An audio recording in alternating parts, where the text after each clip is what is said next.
So, welcome everybody. So Dee Dee, what is our saying about being on time? If you are early, you are on time. That's right. So we're going to start a minute early. If you're here, you're on time. So good job. And if you're late, well, you're late. So we're going to jump right in. We have a lot of stuff to cover in tonight's class. It probably should really be 2, but that's okay. So you're going to kind of be drinking from the fire hose tonight, but hopefully you'll stick with me. So when we talk about posture and proper lifting, there's a lot that goes into that. There is probably very little more important than having great posture, because even having any of these positions where your head starts to move forward, you start leaning forward, it actually cuts down on your ability to take oxygen in your heart and your heart's ability to pump blood. So we'll talk about how to become a posture expert as we move through, but if you know anyone whose posture looks anything like this, they are 144% more likely to die of a heart attack or complications due to a lung problem, because they're actually crushing those organs all day, every day. So that's a perfect person to say, you know what, you need to go see my chiropractor or who's ever more convenient for them if they don't live in the area to get that taken care of, because you can literally save someone's life by helping them be stuck in this posture and straighten back up. So when we look at posture, there's a lot of different ways to look at it, there's a lot of different names, but we have our 2 correct postures, which some of us are closer to that than others, and then we have anywhere from the hollow backwards, bowed in, the flat pelvis, slumping, whatever it happens to be. These are things that you can look out for not only in yourselves, but also if you ask any of our team members, they are all people watchers now. So we look at people and see what their posture is, so they can't help it. So Dee Dee did it anyway as the awesome massage therapist, but now she looks and goes, oh, that really needs to be adjusted over there. But literally any postural change, there's a chance that it's actually affecting something else major in the body. So looking for anything outside of the normal means that there is disease in the body, because sick posture equals a sick person. They might not necessarily know they have a problem yet at that point, but just like heart disease that takes 20 to 30 years at least before most people even get any symptoms, the problems have been there for a long time. So what does your posture say about you? So if someone has great healthy posture, so if I'm standing up nearly straightly perfect and you see me on the street, what do you think about me as having great posture? You're confident. Confident. How about if I walk around like this? Low self-esteem, depression. So one of the really interesting things is if you are leaned forward like this, it actually straightens out your neck, pulls on your spinal cord, changes the chemical makeup of your brain, and sets you up for things like anxiety and depression. So we all know if we see someone walking around like this, we think about the someone who's sad, who's depressed, who's having some challenges in that area, but it's actually because it's changing the way their brain is working and setting them up for those things in the first place. So how about someone who walks around with a nice limp, for example? So they might have good posture, but they kind of walk around and stumbling along. Why do you talk about me like that? It doesn't mean they're a pirate. But it does mean that there's something wrong, right? Yeah. So what are some of the bad habits that may have put you here in the first place? I'm missing a slide, but okay. Football. Who gets to have a job that they work at a computer all the time? So most of us. One of the many things I love about being a chiropractor is I get to stand up all day, every day. And if I'm sitting at my desk, I don't belong there. I shouldn't be there. It means I'm doing something wrong. So just sitting. Sitting is now considered just as bad for us as smoking. So it actually decreases our body's ability to function overall. And there's an entire workshop that we have on sitting and how to sit better. But the moment you sit, the entire lower half of your body stops working. Your risk of things like heart disease and stroke skyrocket because you're not using half of your body at that point. What about playing video games? Anybody guilty of that? Besides me, I like them. So how's your posture when you're doing that? It's perfect. So when you're really getting into the game and you're really locked in and you're not doing this at all, right? Now, so things that we enjoy that could be good for our stress levels could be bad for our posture. So it's important to be cognizant about whatever that is, because the habits we have every single day are the same things that will set us up for health problems later on in life. Who loves to text and not look where they're going? Uh-oh. Wait, I thought we talked about this. We're supposed to do it this way. So they consider it a new diagnosis. It's not really new, but it's called text neck. So you spend your life doing this, and not only do you tend to walk into open potholes, but you're also constantly putting your spine in that position that's going to remove the proper curve pull on your spinal cord and your brain and set all sorts of cascades up of things not working right in your body. How about stomach sleeping? Uh-oh.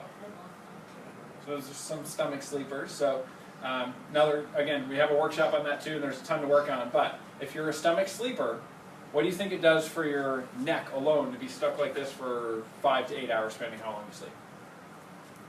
So it's not good. Think about what it does for your low back if your low back is sinking into the bed the whole time. Right? So it's hyperextending your low back. It's putting your neck in a position that it's not designed to be in, and you're there for hours and hours at a time. So if you're a stomach sleeper, one quick key and hint that you can use is take a golf ball if you really want to break the habit really quick, or something like a tennis ball that's a little softer. There's chairs, come on back. You don't need to bring that one with you. So, and actually tape it to your t-shirt. So when you roll over at night, that's really uncomfortable on your sternum. So the first couple times it's going to wake you up. Eventually, you're not going to wake up and your body's going to go, I don't like that, so I'm not going to turn over. We've had a lot of people have great success, whereas in 3 or 4 days, they've broken years' habits of sleeping on their stomach. And if you ever go back, just put that golf ball right back on there again, and everybody go like this real quick. Rub on your sternum. Doesn't feel good, right? Really quick way to break that habit. No, that's next to your sternum. Oh. You got to work on your anatomy. It's not. How about cooking with your spouse? So I said to Dr. Ashley, I go, tell me why this is bad, but look at their postures in their workspace. Right? So they're definitely working at a counter that's too low for them. They're both leaned forward and they're in a really tight space. So even things that could be really enjoyable in your life could be things that are going to affect your posture negatively. And these two things look awesome. That's like my perfect night when I go home after seeing people all day. But if I'm reclining on the couch and I'm not properly supported, again, it might be something I really enjoy doing or relaxing, but it's setting my spine and my body up for challenges later on. So, what are some of your bad habits? Reading. Sleeping on your stomach. Looking at the ground when I walk. So that would be why you shared with Tori to look up when she runs. I wondered if she had run into something in there, but yeah. So we all do it, right? So we're walking along, we don't tend to look what's ahead of us because for whatever reason we're trained in our society that when you walk, you're not supposed to make eye contact or smile at the people around you. I don't know why. So a quick little fun story. I was on my way to the bank or the post office or something a few weeks ago, and a woman is walking down the street with a big smile on her face kicking through the leaves. She was probably somewhere in her, I'll give her early 40s to somewhere in her 50s. We'll give her a nice window there just in case she's watching this. And as she walked by me, the only thing she said to me, because she saw me look, and of course I smiled because she was having such a good time, she goes, yeah, I'm 4 years old, I'm okay with it. So what's wrong with people out there having fun every single day? So she found joy in doing that small thing, so she wasn't walking around like most of us are trained to, but she was looking, she had great posture, she was getting great oxygen into her body, and she was having a really good time. So who works out in the room? A good chunk of us. Some of us just started, some of us have fallen off. But have you ever seen anyone in the gym that's not picking something up properly? So you can either tell them to fix it or tell them to come see the chiropractor, because either way that's going to be a problem. So this is actually loading the discs and asking for failure, because I mean, those of you who are in the gym or see this know that that's a big problem. So if you see somebody doing that, just please share with them that's a really bad spot to be, and they're just asking their lumbar spine, the disc just to blow out and have big issues. Yes? Personal experience, just because you get away with it for a while, your disc will blow out eventually no matter what. And it sucks forever afterwards. Absolutely. So even something that, like you said, that you're great with for a while, your body will compensate for a long time. So one of the things that I've talked to most of you about, but I realize I don't talk to you about enough, is only 10% of all of the nerves of our body even have the ability to feel pain.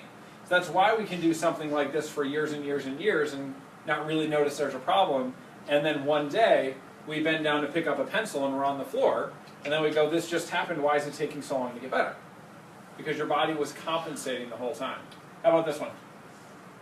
So it's not about the dress or any of that other stuff. But look at the shoes. Can you tell Dr. Ashley to pick that picture? Look at the shoes. So yeah, they're great shoes if you don't want to, keep your spine healthy for life. So who knows what heels actually do to your pelvis? So if I'm mostly flat, my pelvis is mostly flat. if I, which I never would by the way, wear heels, it actually arches my pelvis, jams the joints of my low back, and sets me up for all sorts of issues. So they may look nice, but is it really worth it? Yes. Beauty is not. Beauty is That's So, what because we work together every day, I can have a little more fun with you. So was it really worth it when you found out you had multiple herniated discs because you wouldn't wear regular shoes? well, if you must go there, no, it wasn't worth it. Right. then. Right? So you started wearing flats, we made the changes. So, Yes, we did. moving on.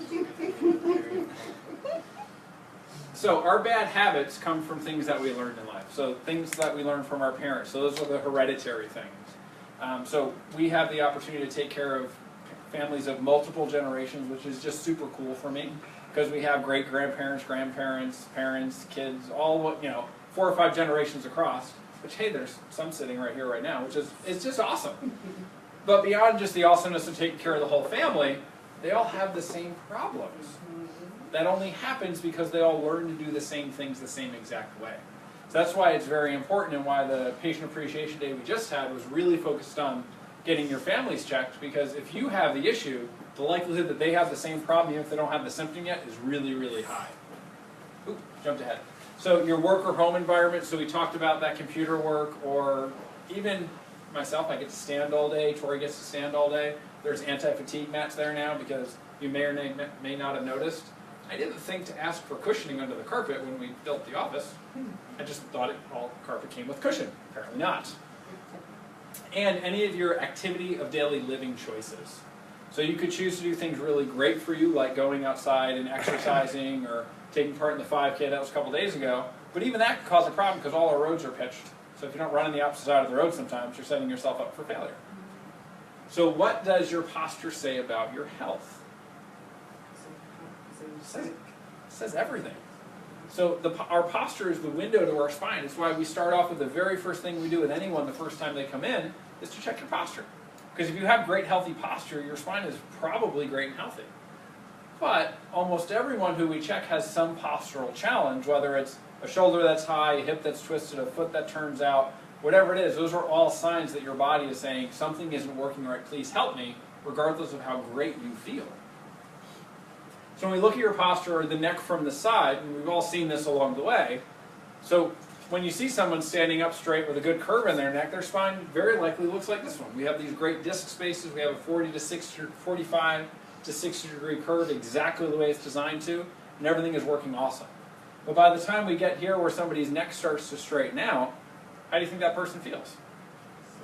They feel awesome. People in phase 1 typically have no symptoms of any kind.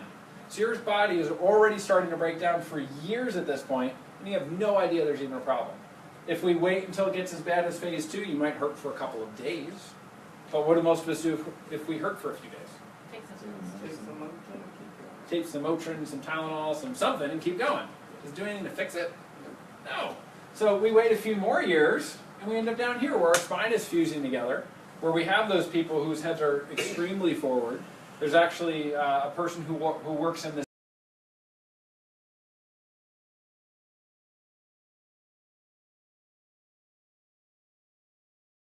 It's not great. How about that one? It's also not great. Every subluxation destroys 60% or more of that function. It only takes the weight of a dime to cut 60% of the function of your nervous system. So that's why you can be this person who feels perfectly healthy going about your day, and your body is working at 40% of what it's designed to. And those 100 trillion cells are slowly actually dying and getting sicker every day as opposed to getting healthier. So you are designed from the inside out to be healthy. So we have things that we call chiropractic principles. They're life principles. It's that all healing in life comes from above down, inside out. So no matter what your faith beliefs are, our healing comes from someplace better than us and grander than us. So when you get adjusted, it actually, we call it turns your power on, because it instantly reconnects your brain and your body's communication system. And whether you're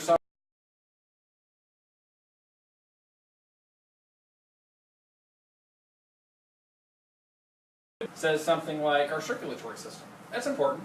Maybe our endocrine system, the one that's responsible for secreting all the hormones in our body. That one's important too. But it's all controlled by the nervous system. And somewhere there's a huge disconnect. Most of the education we get in school focuses on the individual pieces, and never puts it together as a whole, and we very uncommonly actually talk about the nervous system itself. So in my journey to becoming a chiropractor, I had neurology in undergrad, and we got through all this stuff, and I was like, all right, I'm set. It's going to be super easy in chiropractic school. Day one, first half hour, we did everything we did in the first day. In the first, oh my goodness, this is going to be crazy. But that's how complicated it is, and even at some of the levels of education where it's like pre-med and things, they're still missing out on a big, huge portion of that. So what does a subluxation actually look like? So in a normal, healthy spine, the nerves have a perfect amount of space to come out between those vertebrae. The discs are nice and healthy. Those are your shock absorbers. When you have a subluxation, it can literally be a millimeter or two in the wrong direction if that joint gets stuck there, because that is a perfect, basically almost spherical opening. It closes down the space. That's why it's so easy to put the pressure on those nerves to remove 60% of that function without any symptoms. Because only 10% of the nerves can feel pain in the first place. So if the pressure's on the other 90% of the nerves, you're still going to feel pretty good. You may have some challenges like acid reflux or heartburn or high blood pressure or any health challenge you can imagine, all coordinated by your nervous system. So looking at what some of these postural changes can actually do, the hips are the foundation of our spine. So if you have a hip height that's different, that can actually affect your lower digestion, your bladder's ability to function, your reproductive system, and your knees and hips. So we have a lot of people who come in, if we just look at the reproductive, for example, that say, I've tried everything, I've tried the in vitro, I've tried it all, and nothing works. And we balance out their hips, and lo and behold, they can get pregnant for the first time in life. Because we're actually allowing those nerves to communicate the way they're supposed to. How about your shoulders? So that's one you can pick out pretty quickly and easily for most people. If we look at them, we can see if their shoulders are relatively close or if they're not, right? So our shoulders are the foundation for the head, and they indicate stress. So there's one muscle in our body that a nerve comes directly from our brain and goes to. And when we get stressed out, it's these shoulder muscles at the top. So this is why most of us do this. We don't even know that we're doing it. Just our body, it's to protect our neck to get us in this fight or flight mode thing. So it also is the information to our lungs and heart. So we started off, because this is one of the most impactful things you can do for someone who has that poor posture. If you're crushing down on those organ systems, they're going to fail a lot sooner. So it's the lungs and heart, it's your stomach or your digestion. So how many people in the world have acid reflux and take acid reflux medication for it? The thing they don't tell you is the acid reflux is typically that there's not enough acid in the first place because the nerves aren't telling the stomach to make it. So then you take a medication to bring your acid down even further, and then you wonder why you have digestive challenges and can't absorb your nutrients. It's not a good idea. And it also controls your upper digestion. So just your shoulders alone, someone who has that shoulder change makes huge differences in their overall health. And how about for the neck? So most of you remember when we did, or I hope you remember when we did your original findings. Unfortunately, most of the world doesn't have the proper curve in their neck if they're not doing their spinal hygiene on a regular basis, if they're not getting their spine checked and adjusted.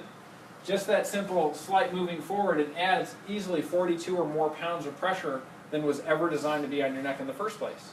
So of course it's going to break down faster. The nerves of our neck absolutely help control our immunity.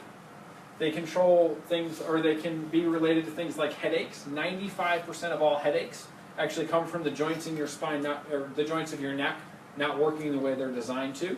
So people with chronic headaches or migraines, or whatever the health challenge is. Our stress response, so that's when we get stressed out and our shoulders come up and we get ready to go. We try to look like a boxer even though we might not know how. And any respiratory distress, because these are also the same nerves that go to the upper part of your lungs that help with that bucket handle motion of your ribs, so you can actually get air in the first place. So who do you know that has any of those three postural challenges that's never chosen to get checked by a chiropractor before? We all have people in our lives. We need to share this information with them, because if you don't share it with them, no one else will, because no one else knows this stuff. And if we don't change this now, it's going to do nothing but get progressively worse and need even more time and more energy and more money to get better. So we're going to jump into the lifting part, and this is the open fire hose because we have like 8 minutes left. So when we look at lifting, there's definitely better ways to do it than others, but simply standing there, most of us have approximately 80 pounds of pressure on our spine. It's what it's designed to handle. If we are holding a 20-pound weight against our bodies, that easily goes up to 170 pounds.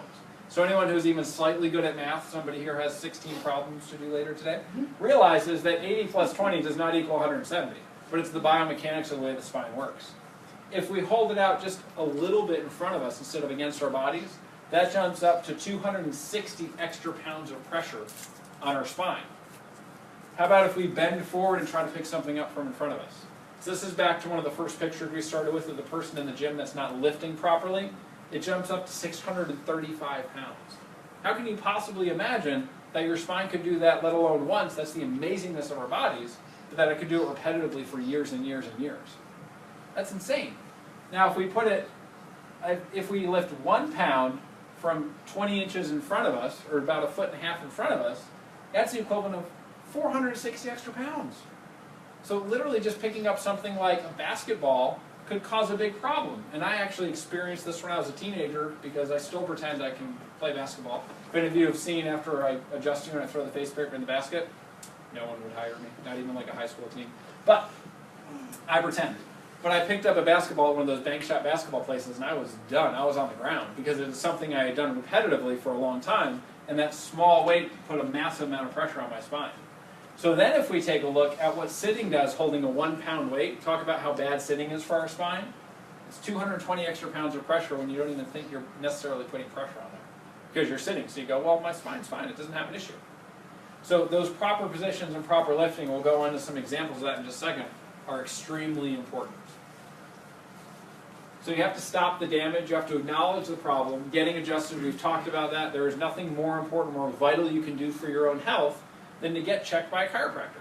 A chiropractor is the only person that's trained to look for those subluxations, remove that blockage and interference, and allow your body to work exactly the way it was designed to, 100% or more.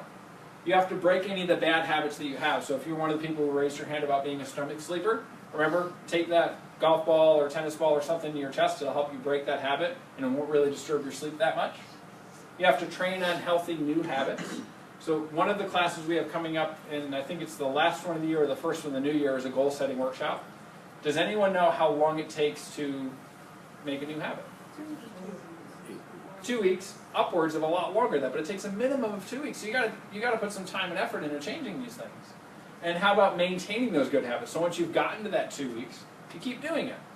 So for those of us who have exercised ever in life, just even one day, put your hand up. So we've all done it at some point. And we may have done it progressively for months, but eventually we fell off of it. And I am guilty of that too. I've fallen off of it many times. But as long as you keep going back, reinforcing that good habit and maintaining it, you're going to make progress. So when we look at what an adjustment can do, and I actually got to see this with a new patient today. She came in, and I swear I was taller than her when she walked in. I was taller than her when she walked in by like inches. I adjusted her, she got off the table, and we were eye to eye. I was like, huh. That's pretty cool. So I get to see this stuff every day, and sometimes I take it for granted. But just in a single adjustment, she literally was standing inches taller than she was before that. So that's how quickly we can start to change these patterns. But it's that repetition of continuing to program the healthier stuff into your body that makes the real difference. And if we get to work at a computer all day, because you don't have to, you get to, it's awesome you're employed, so good job, then doing that more properly. So you have to support your spine, you have to sit up straight if you're sitting anyway, and actually putting a small wedged block under your feet helps take some of the pressure off your knees and off of your low back. So there are easy, simple ways to take a lot of the bad stresses off of our body to help things work a lot better, to help our posture, and if we have to do any of that lifting. So if we're sitting in a chair, that's bad. I mean, it's pretty simple and easy. If you're in a car, if you're leaning too far forward, or you're what I'll call homeboying it, you're doing this, that's bad for you too. None of it's good. I'll never do that again. So making sure your car is set up right. If you don't know if your car seat is set up right, I'm happy if we schedule a time to do it, to go out and make sure that things are set up ergonomically correctly for you, so you're in the best possible position while you're having to drive around town. And then if you have to lift, there's a couple easy ways to do it. So if it's something lighter, actually starting from one knee with the other knee bent and keeping it close to your body. So anytime you have to lift anything, the closer you keep it to your body and your core, the more protected your spine is going to be. Remember back to that graph just a minute ago, and I know it's like a fire hose a little bit, but if it's 20 inches out in front of you, you're loading your spine with hundreds and hundreds of extra pounds of pressure even for something that weighs a pound. So, and then slowly standing up and moving through, remembering to breathe the whole time. Or if it's something bigger, getting that nice squatting position and pick it up, again, keeping it close to you the whole time. Never bend and twist, never reach out to grab something. We've all been guilty of it, and some of you, that's how you got here in the first place. So be mindful of that because it's really simple and easy to forget to do it. Dr. Ashley all the time says, hey, Dr. Steve, breathe. Because I have the right position, but I forget to breathe. If you're holding on to your breath, you're actually increasing the pressure inside those discs in the first place, leaving them even more likely to have a challenge. I don't know what time it is. My watch is almost dead. So, we take care of a lot of pregnant ladies. So if you got to lift a baby up, make sure you're doing it the same exact idea, close to your body, not reaching out or chasing after. So you want to squat down to do it. You don't want to lift the baby up and go like this, because it's just like being the person at the gym trying to pick up that weight. You're asking for trouble. Most of us have animals of some kind or know people who do. So making sure you're properly helping them move or pick up if you have to do that as well. Any weight, if it's a static weight, if it's something that's not alive, is much easier to control. If it is something that's alive, you want to really make sure that it's not going to wiggle around and mess with your posture and make it so you can't potentially lift it the way it's designed to in the first place. So there's some exercises we can do to help along with this. So it's called a Swiss ball or a yoga ball, or it's got a ton of names. But because most of us spend our lives doing things in front of us, whether we're sitting or standing or whatever it is, this is an awesome exercise you can do every single day. You literally just roll over the back of it just like this guy is doing and help straighten your spine back out, because if we do this all day long, whether it's with a cell phone, a computer, whatever it is, that's going to tend to be what our posture does. And this also just feels awesome and opens up your lungs and gives you a ton more energy at the end of the day. And then this should look familiar to most of you. This is what's called the dinner roll. This actually helps retrain the proper curvature of your neck faster than just the adjustments by itself. It's one of the tools you can use to knead us less even quicker. I still do mine every single day years later, because even though I get to say I have a great curve in my spine, if I don't do the things to keep it healthy, it will go away. It's just like our health. So what happens next? You get to have fewer episodes of health challenges when you choose to make those lifestyle choices in the first place. Cool, I got like 3 minutes. You have fewer health issues overall. It's the same thing as if you choose to get adjusted on a regular basis. Because if you're setting your body up for greater success, you're going to have greater health. It's not hard to do the math on if your body and nervous system are working 100%, whatever health challenge comes along is going to work a lot better than if you're walking around at 40% or less.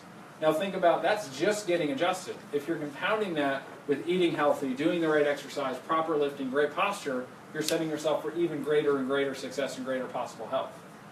You have fewer adjustments that you need, so while all of you love to see me like every single day, you don't need me as much. That's really the goal. It's not that I see people every day for the rest of their lives or twice a week or 3 times a week.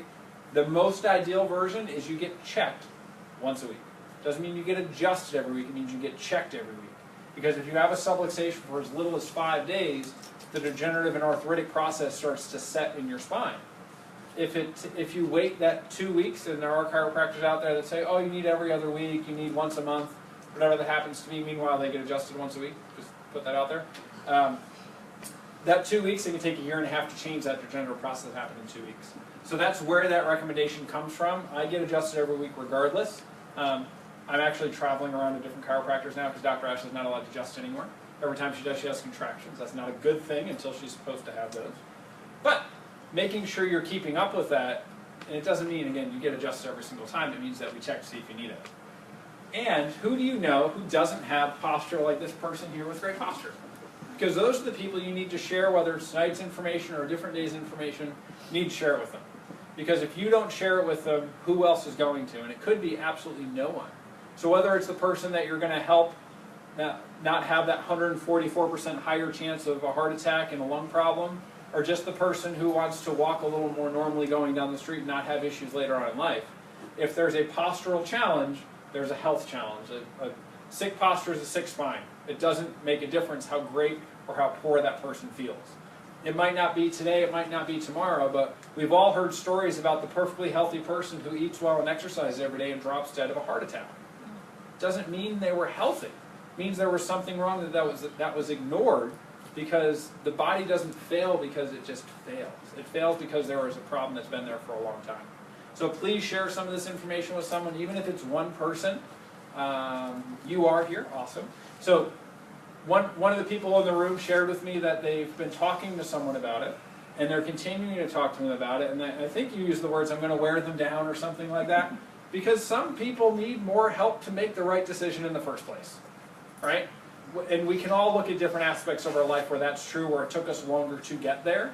But just because someone says no the first time, or chiropractors are whatever, it doesn't change the fact that every single living person on the planet needs to have a great functioning nervous system, and the only healthcare professionals that are trained to do that are chiropractors. So keep inviting them, keep asking them to come to classes or come along to adjustments or get their spine checked in the first place to see what's going on. Because if we're not living our life at 100% toward God-given potential, we're missing out. And no one deserves to miss out. So please share some of this. Have an awesome night, and we'll see you next week. Ooh, I'm sorry. 30 seconds. But you had 30 more seconds. No, and I went 30 seconds over. Oh. I just get so excited. Yeah. Let me just turn that off so everybody's back. That's right. Everybody's smiling away. I mean, it makes it look really good. They're like, look at that crowd of people. All the butt shots. Yeah. Whoa. Almost lost it. Night. Good night. Good night. All right. Oh, come on through. Thank you. You're welcome. Hey. I always say I'm going to cut the end off and then I never do. You have to train the person that's sitting